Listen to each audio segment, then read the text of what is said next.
Hello friends, अगर आप बिहार बेल्ट्रॉन के एग्ज़ाम्स की तैयारी कर रहे हैं तो ये वीडियो आपके लिए काफ़ी महत्वपूर्ण होने वाली है, क्योंकि इसमें कंप्यूटर के 50 क्वेश्चन को हम लोग डिस्कस करेंगे। तो चलिए शुरू करते हैं। पहला क्वेश्चन है, कंप्यूटर के आविष्कारक कौन है? दोस्तों ऑप्शन है von Neumann, J S. Kilby, Charles Babbage, इनमें से कोई नहीं। तो दोस्तों आप सभी को पता होगा कि कंप्यूटर के पिता चार्ल्स बेबेज को कहा जाता है, तो ऑप्शन सी इसका सही आंसर हो जाएगा। अगला क्वेश्चन है दोस्तों कि सबसे पहला कंप्यूटर का नाम क्या था? ऑप्शन है एटारिस, एनियक, टेंडी, नोवेला। तो दोस्तों ये क्वेश्चन भी आप लोगों को पता होगा कि सबसे पहले कंप्यूटर जो था उसका नाम था एनियक। ऑप्शन बी इसका सही आंसर हो जाएगा। अगला क्वेश्चन है, आधुनिक कंप्यूटर की खोज सर्वप्रथम कब हुई थी? ऑप्शन है 1949, 1951, 1946 और 1947। तो दोस्तों इसका सही आंसर जो होगा ऑप्शन सी हो जाएगा। 1946 ईस्वी में आधुनिक कंप्यूटर की खोज की गई थी। अगला क्वेश्चन है, कंप्यूटर के क्षेत्र में महान क्रांति कब से आई? दोस्तों ऑप्शन है 1977, 2000, 1955, 1960। तो दोस्तों कंप्यूटर के क्षेत्र में महान क्रांति 1960 के दशक में आई थी। ऑप्शन डी इसका सही आंसर हो जाएगा। अगला क्वेश्चन है, कंप्यूटर का हिंदी नाम क्या है? तो दोस्तों आप सभी को पता होगा कि कंप्यूटर का हिंदी नाम संगणक है। ऑप्शन बी इसका सही आंसर हो जाएगा। अगला क्वेश्चन है, कंप्यूटर साक्षरता दिवस कब मनाया जाता है? तो दोस्तों कंप्यूटर साक्षरता दिवस प्रतिवर्ष 2 दिसंबर को मनाया जाता है। तो ऑप्शन डी इसका सही आंसर हो जाएगा। अगला क्वेश्चन है, सीपीयू का पूर्ण रूप क्या है? तो दोस्तों सीपीयू का पूर्ण रूप जो होता है वो सेंट्रल प्रोसेसिंग यूनिट होता है। तो ऑप्शन ए इसका सही आंसर हो जाएगा, सेंट्रल प्रोसेसिंग यूनिट। अगला क्वेश्चन, इनमें कौन से सर्च इंजन नहीं है? दोस्तों ध्यान दीजिएगा, यहाँ पे पूछ रहा है कौन सा सर्च इंजन नहीं है। तो गूगल आपके सर्च इंजन है, याहू भी सर्च इंजन है, बैडू। दोस्तों बैडू जो है चीन का प्रसिद्ध सर्च इंजन है, और यहाँ पे वॉल्फ्रम अल्फा जो है यह सर्च इंजन नहीं है। तो ऑप्शन डी इसका सही आंसर हो जाएगा। अगला क्वेश्चन है, कंप्यूटर में प्रयुक्त आईसी चिप बने होते हैं। ऑप्शन है क्रोमियम से, आयरन ऑक्साइड से, सिल्वर से, सिलिकॉन से। तो दोस्तों कंप्यूटर के आईसी चिप जो होते हैं, जिसे हम लोग इंटीग्रेटेड सर्किट चिप बोलते हैं, वह सिलिकॉन का बना होता है। तो ऑप्शन डी इसका सही आंसर हो जाएगा। अगला क्वेश्चन है, इंटरनेट के पते में HTTP का सही विस्तारित रूप क्या है? तो दोस्तों HTTP का सही विस्तारित रूप होता है hyper text transfer protocol. Option D इसका सही आंसर हो जाएगा। अगला क्वेश्चन है, किसी कंप्यूटर के प्रोग्राम में बच्चे द्वारा प्रयुक्त भाषा कौन सी होती है? तो दोस्तों इस ऑप्शन है बेसिक, जावा, लोगो और पायलट। तो दोस्तों किसी कंप्यूटर के प्रोग्राम में बच्चे द्वारा जो प्रयुक्त होने वाली भाषा होती है वो लोगो होती है। ऑप्शन सी इसका सही आंसर हो जाएगा। अगला क्वेश्चन है, एक सुवाय निजी कंप्यूटर जो आपकी गोद में रखने लायक छोटा सा होता है क्या कहलाता है? दोस्तों ऑप्शन है main frame, notebook, work station और पीडीए। तो दोस्तों ऐसा कंप्यूटर जिसे हम गोद में लेके काम करते हैं वो नोटबुक कंप्यूटर कहलाता है। तो ऑप्शन बी इसका सही आंसर हो जाएगा। अगला क्वेश्चन है, गणना और तुलना के लिए कंप्यूटर के किस भाग का प्रयोग किया जाता है? ऑप्शन है disk unit, modem, ALU, control unit. तो दोस्तों गणना और तुलना करने के लिए हम लोग एएलयू का उपयोग करते हैं, जिसका पूरा नाम अरिथमेटिक लॉजिक यूनिट होता है। तो ऑप्शन सी इसका सही आंसर हो जाएगा। अगला क्वेश्चन है, सीपीयू और आई/ओ इसका मतलब है दोस्तों, I/O का मतलब हो जाता है आई फॉर इनपुट और O फॉर आउटपुट होता है। तो सीपीयू और इनपुट आउटपुट के बीच सिग्नल के मूवमेंट को कौन नियंत्रित करता है? तो दोस्तों ऑप्शन है control unit, ALU, memory unit, इनमें से कोई नहीं। दोस्तों सीपीयू जिसको हम लोग सेंट्रल प्रोसेसिंग यूनिट बोलते हैं, और I/O जिसे हम लोग इनपुट आउटपुट डिवाइस बोलते हैं, इसके बीच के जो सिग्नल होते हैं इसके मूवमेंट को नियंत्रित कंट्रोल यूनिट करता है। तो ऑप्शन ए इसका सही आंसर होगा। अगला क्वेश्चन है, कंप्यूटर के सेंट्रल प्रोसेसिंग यूनिट का फंक्शन है, मतलब क्या हुआ दोस्तों कि कंप्यूटर के सीपीयू का कार्य क्या होता है? ऑप्शन है डेटा डिलीट करना, ये बिल्कुल नहीं होता है। इनवॉइस बनाना, ये भी नहीं होता है, जब तक आप बनाएंगे नहीं तब तक ये कंप्यूटर खुद नहीं बना पाएगा। गणना और प्रोसेसिंग करना, ये इसके कार्य हैं और इनमें से कोई नहीं। तो दोस्तों कंप्यूटर का जो सीपीयू का मुख्य फंक्शन होता है वो गणना और प्रोसेसिंग करना होता है। ऑप्शन सी इसका सही आंसर हो जाएगा। अगला क्वेश्चन है कि निम्नलिखित में कौन सा कंप्यूटर का बुनियादी कार्य नहीं है। तो दोस्तों ऑप्शन है डेटा को प्रोसेस करना, टेक्स्ट को स्कैन करना, इनपुट को स्वीकार करना और डेटा को स्टोर करना। तो दोस्तों इसमें पूछ रहा है कंप्यूटर का कार्य नहीं है, तो टेक्स्ट को स्कैन करना ये कंप्यूटर खुद से नहीं कर पाता। तो ऑप्शन बी इसका सही आंसर हो जाएगा। अगला क्वेश्चन है कंप्यूटर में अधिकांश प्रोसेसिंग किस में होती है? ऑप्शन है मदरबोर्ड, मेमोरी, सीपीयू, रैम। तो दोस्तों कंप्यूटर के अधिकांश प्रोसेसिंग जो होते हैं वो सीपीयू के अंदर होते हैं। ऑप्शन सी इसका सही आंसर हो जाएगा। अगला क्वेश्चन है कंप्यूटर निम्नलिखित में से कौन सा कार्य नहीं करता है? तो दोस्तों ऑप्शन है प्रोसेसिंग, अंडरस्टैंडिंग, इंप्यूटिंग और आउटपुटिंग। तो दोस्तों कंप्यूटर के अंदर अंडरस्टैंडिंग नहीं होती है, अर्थात समझदारी उसके अंदर नहीं होती है। तो ऑप्शन बी इसका सही आंसर हो जाएगा। अगला क्वेश्चन है माइक्रो प्रोसेसर जो कंप्यूटर का मस्तिष्क होता है उसे कहा जाता है? ऑप्शन है सॉफ्टवेयर, माइक्रोचिप, सभी कथन सत्य है। तो दोस्तों कंप्यूटर में जो माइक्रो प्रोसेसर होते हैं जिसे कंप्यूटर का मस्तिष्क भी कहा जाता है उसको कहा जाता है माइक्रोचिप। ऑप्शन बी इसका सही आंसर होगा। अगला क्वेश्चन है कंप्यूटर द्वारा प्रोड्यूस किया गया परिणाम है? तो दोस्तों कंप्यूटर जब किसी इनपुट को प्रोसेस करने के बाद जो डेटा तैयार करता है उसे हम लोग आउटपुट कहते हैं। तो ऑप्शन सी इसका सही आंसर होगा। अगला क्वेश्चन है सीपीयू का मुख्य घटक है? दोस्तों ऑप्शन है control unit, memory, arithmetic logic unit, ये सभी।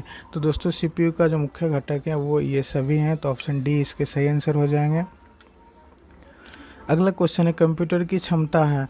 दोस्तों ऑप्शन है निम्न, उच्च, सीमित और सीमित। तो दोस्तों कंप्यूटर की जो क्षमता होती है वो सीमित होती है। अगला क्वेश्चन है कंप्यूटर को किस प्रकार की बुद्धि की संज्ञा दी गई है? दोस्तों ऑप्शन है मानव, कृत्रिम, शुद्ध, अन्य। तो दोस्तों कंप्यूटर को कृत्रिम बुद्धि की संज्ञा दी गई। ऑप्शन बी इसका सही आंसर हो जाएगा। अगला क्वेश्चन है मनुष्य की स्मरण शक्ति कंप्यूटर की तुलना में होती है? तो दोस्तों मनुष्य की जो स्मरण शक्ति होती है वो कंप्यूटर की तुलना में उच्च होती है। तो ऑप्शन बी इसका सही आंसर हो जाएगा। अगला क्वेश्चन है मानव मन तथा कंप्यूटर में किसकी गति अधिक होती है? तो दोस्तों स्वाभाविक सी बात है मानव मन की गति अधिक होगी। ऑप्शन बी इसका सही आंसर हो जाएगा। अगला क्वेश्चन है कंप्यूटर में सूचना किसे कहा जाता है? दोस्तों ऑप्शन है डेटा को, संख्याओं को, एकत्रित डेटा को, ये सभी। तो दोस्तों कंप्यूटर में जो सूचना होता है वो डेटा को कहा जाता है। तो ऑप्शन ए इसका सही आंसर हो जाएगा। अगला क्वेश्चन है ईडीपी क्या है? तो दोस्तों ईडीपी का फुल फॉर्म होता है electronic data processing. Option D इसका सही आंसर हो जाएगा। अगला क्वेश्चन है कंप्यूटर में डेटा किसे कहा जाता है? ऑप्शन है चिन्ह को, संख्याओं को, दी गई सूचनाओं को, चिन्ह एवं संख्यात्मक सूचनाओं को। तो दोस्तों कंप्यूटर के अंदर डेटा जो होता है वो दी गई सूचना होती है। तो ऑप्शन सी इसका सही आंसर हो जाएगा। अगला क्वेश्चन है कंप्यूटर में जाने वाले डेटा को क्या कहते हैं? तो दोस्तों कंप्यूटर में जाने वाले डेटा को इनपुट कहते हैं। ऑप्शन बी इसका सही आंसर हो जाएगा। और कंप्यूटर से जो डेटा प्रोसेस होने के बाद बाहर निकलती है उसको हम लोग आउटपुट कहते हैं। अगला क्वेश्चन है डेटा प्रोसेसिंग का अर्थ क्या है? ऑप्शन है गणना करना, डेटा संग्रह करना, कंप्यूटर की कार्यप्रणाली, वाणिज्यिक उपयोग के लिए जानकारी तैयार करना। तो दोस्तों डेटा प्रोसेसिंग का जो अर्थ होता है वो वाणिज्यिक उपयोग के लिए जानकारी। अगला क्वेश्चन है एटीएम क्या होता है? तो दोस्तों ऑप्शन बिना स्टाफ के नकदी देने की मशीन, बैंकों के स्टाफ मुक्त या युक्त काउंटर, बैंकों की शाखाएं, इनमें से कोई नहीं। तो दोस्तों एटीएम का पूरा नाम जो होता है वो ऑटोमेटेड टेलर मशीन होता है और यह बिना स्टाफ के नकदी देने की मशीन होती है। इसलिए ऑप्शन ए इसका सही आंसर होगा। अगला क्वेश्चन है किसने प्रथम मैकेनिकल कैलकुलेटर का निर्माण किया था? तो दोस्तों सबसे पहले मैकेनिकल कैलकुलेटर जो था उसका निर्माण ब्लेज पास्कल ने किया था 1642 ईस्वी में। तो दोस्तों इसका सही आंसर जो हो जाएगा ऑप्शन बी होगा। अगला क्वेश्चन है सामान्य रूप से प्रयुक्त किया जाने वाला कंप्यूटर है? ऑप्शन है digital computer, optical computer, hybrid computer, analog computer. तो सामान्य रूप से जो प्रयोग किए जाने वाले कंप्यूटर होते हैं वो डिजिटल कंप्यूटर होता है। ऑप्शन ए इसका सही आंसर होगा। अगला क्वेश्चन इनमें कौन सबसे बड़ा, सबसे तेज़ और सबसे महंगा कंप्यूटर है? तो दोस्तों सुपर कंप्यूटर जो होता है वो सबसे बड़ा आकृति में भी होता है, सबसे तेज़ काम करने वाला और सबसे महंगा भी होता है। ये साधारणतः यूज में नहीं आते हैं। तो ऑप्शन ए इसका सही आंसर हो जाएगा। अगला क्वेश्चन है, भारत में निर्मित प्रथम कंप्यूटर का नाम क्या था? तो भारत में निर्मित प्रथम कंप्यूटर का नाम सिद्धार्थ था। ऑप्शन बी इसका सही आंसर हो जाएगा। अगला क्वेश्चन है, सबसे तेज कंप्यूटर होता है? दोस्तों ऑप्शन है mini computer, micro computer, main frame computer, super computer. तो दोस्तों सबसे तेज कंप्यूटर जो होते हैं वो सुपर कंप्यूटर होते हैं। ऑप्शन डी इसका सही आंसर हो जाएगा। अगला क्वेश्चन, माइक्रो प्रोसेसर किस पीढ़ी का कंप्यूटर है? तो दोस्तों माइक्रो प्रोसेसर जो है वो चतुर्थ पीढ़ी का कंप्यूटर है। ऑप्शन डी इसका सही आंसर होगा। अगला क्वेश्चन है, भारत में निर्मित परम कंप्यूटर किस प्रकार का कंप्यूटर है? तो दोस्तों ऑप्शन है micro computer, mini computer, main frame computer, super computer. दोस्तों भारत में निर्मित ये परम जो है परम कंप्यूटर वो एक सुपर कंप्यूटर है। ऑप्शन डी इसका सही आंसर होगा। अगला क्वेश्चन, इंटीग्रेटेड सर्किट चिप विकास किसने किया था? तो दोस्तों इंटीग्रेटेड सर्किट चिप का विकास जो है वो जे.एस. किल्वी ने किया था। ऑप्शन डी इसका सही आंसर हो जाएगा। अगला क्वेश्चन है, चुंबकीय डिस्क पर किस पदार्थ की परत होती है? ऑप्शन है iron oxide, sodium peroxide, magnesium oxide, इनमें से कोई नहीं। तो दोस्तों चुंबकीय डिस्क जो होते हैं जिसको आप देखे होंगे इस टाइप की डिस्क होती है जिसको हम लोग सीडी या डीवीडी डिस्क बोलते हैं। इसके ऊपर जो चमकीला परत डाला होता है वो आयरन ऑक्साइड की होती है। ऑप्शन ए इसका सही आंसर होगा। अगला क्वेश्चन है, डिजिटल कंप्यूटर किस सिद्धांत पर कार्य करता है? तो दोस्तों डिजिटल कंप्यूटर जो होता है वो मुख्य रूप से गणना के सिद्धांत पर कार्य करता है। ऑप्शन बी इसका सही आंसर होगा।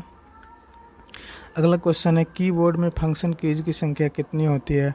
तो दोस्तों कीबोर्ड में फंक्शन कीज की संख्या 12 होती है, जो कि F1 से लेके और F12 तक होती है। ये दोस्तों आपको कीबोर्ड पर सबसे ऊपर ये की दिख जाएगी F1 से लेके F12 तक। तो ये की को हम लोग फंक्शन की के नाम से जानते हैं।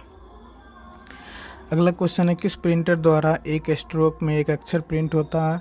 तो दोस्तों आप कभी कभी मेडिकल स्टोर पे इस तरह का प्रिंटर ज़्यादातर उपयोग होते हुए देखे होंगे जिसमें वो मतलब स्ट्रोक मार मार के प्रिंट किया जाता है, तो उसको हम लोग बोलते हैं डॉट मैट्रिक्स प्रिंटर। तो ऑप्शन सी इसका सही आंसर हो जाएगा, डॉट मैट्रिक्स प्रिंटर। अगला क्वेश्चन, इनमें से कौन इनपुट डिवाइस नहीं है? ऑप्शन है monitor, magnetic tape, joystick, magnetic disk. तो दोस्तों इसमें पूछ रहा है इनपुट डिवाइस नहीं है, तो मॉनिटर एक आउटपुट डिवाइस है। ऑप्शन ए इसका सही आंसर हो जाएगा। अगला क्वेश्चन है, सर्वाधिक तेज गति का प्रिंटर कौन है? तो दोस्तों सबसे तेज गति का जो प्रिंटर है वो लेजर प्रिंटर होता है। ऑप्शन बी इसका सही आंसर हो जाएगा। अगला क्वेश्चन है, एलसीडी का पूरा नाम क्या है? तो दोस्तों एलसीडी का पूरा नाम लिक्विड क्रिस्टल डिस्प्ले होता है। ऑप्शन ए इसका सही आंसर हो जाएगा।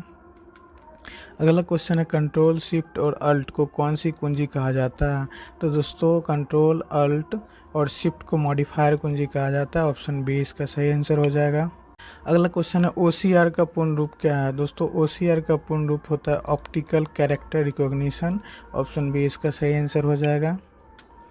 अगला क्वेश्चन, मॉनिटर के डिस्प्ले आकार को कैसे मापा जाता है? तो दोस्तों मॉनिटर के जो डिस्प्ले के आकार होते हैं उसको, जैसे कि मान लीजिए ये मॉनिटर है, इस तरह के ये मॉनिटर है और इसके स्क्रीन के साइज़ को मापना है। तो दोस्तों इसको इस टाइप से यहाँ तक ये डायगोनली या यहाँ से यहाँ तक डायगोनली, जिसको हम लोग विकर्ण बोलते हैं, तो विकर्ण के रूप में मापा जाता है, तो इसको बोलते हैं डायगोनली। तो ऑप्शन बी इसका सही आंसर होगा। अगला क्वेश्चन, पहला कंप्यूटर माउस किसने बनाया था? तो दोस्तों कंप्यूटर माउस का जो आविष्कार किया था वो डगलस एंजल बर्ट ने किया था और ये 1960 ईस्वी में पहली बार इन्होंने माउस का आविष्कार किया था। माउस एक पॉइंटिंग डिवाइस होता है और